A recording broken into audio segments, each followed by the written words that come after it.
We're still in the first tier, but in this segment, we want to move away from some of the more obvious treatments of ethics.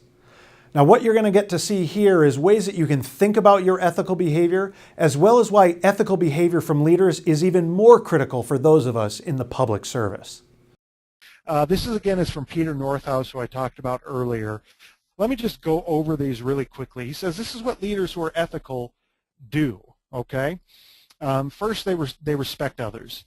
And what this means is they treat people as more than just means to an end. They treat people as ends in and of themselves. And this is sometimes difficult, but it's recognizing that whoever you manage, whoever's occupying positions that you supervise, there are whole, complete people in there that should not simply be manipulated for our own personal gains, okay?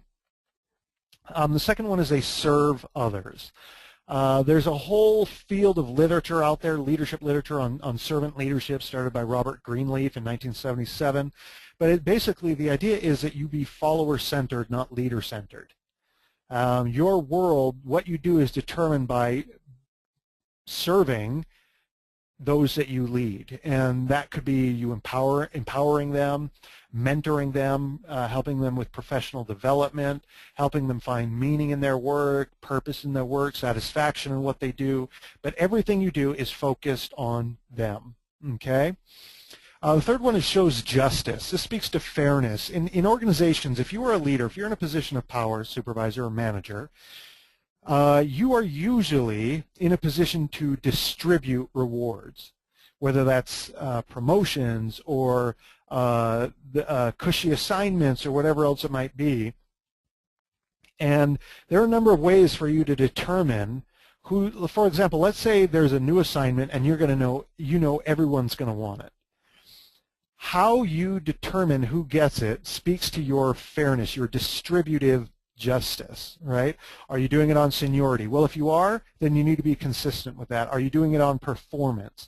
Are you doing it on perceived need? Whatever else it might be. That's really, and as transparent as is appropriate as that process can be, the more fair and just you are going to be seen, okay?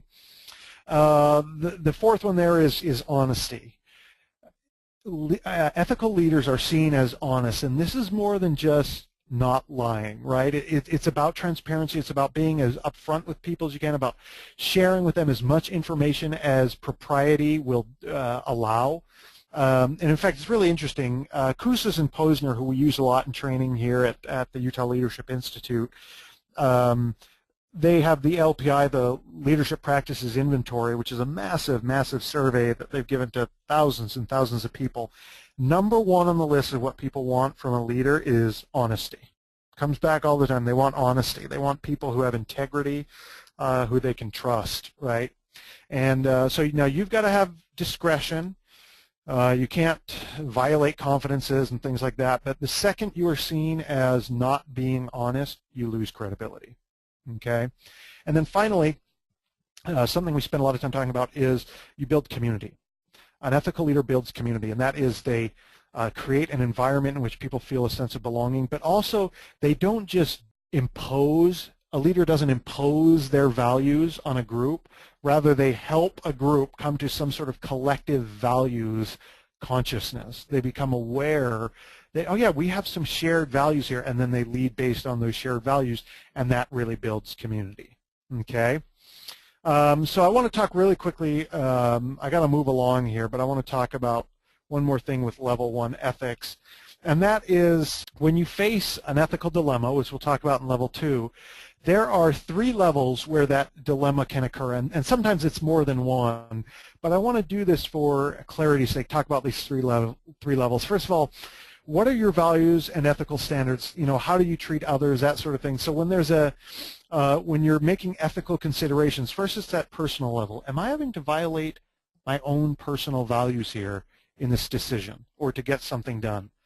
The second is at the organizational level. Every supervisor, every employee, but certainly every supervisor has an ethical obligation to the agency, not to violate the organization's ethical responsibilities or to embarrass them or to make them look bad. Now, we also have a third one, here in the state of Utah that most organizations don't, and that's a public ethical standard. As a public employee, we have a responsibility to the public trust and even to our political system, because people judge our government and our political system, our republic, based on their encounters and their understanding of the ethical behaviors of government employees, right? And so at this level, that public level that's unique to us, we have an obligation to maintain the credibility of a constitutional government. We agree to be held accountable at a higher level because we're government employees. We agree to act as competently and as effectively as we can in our jobs. We agree to use public funds with as much efficiency and care as we can, not to waste public funds. And we agree to protect the trustworthiness and the legitimacy of our institution.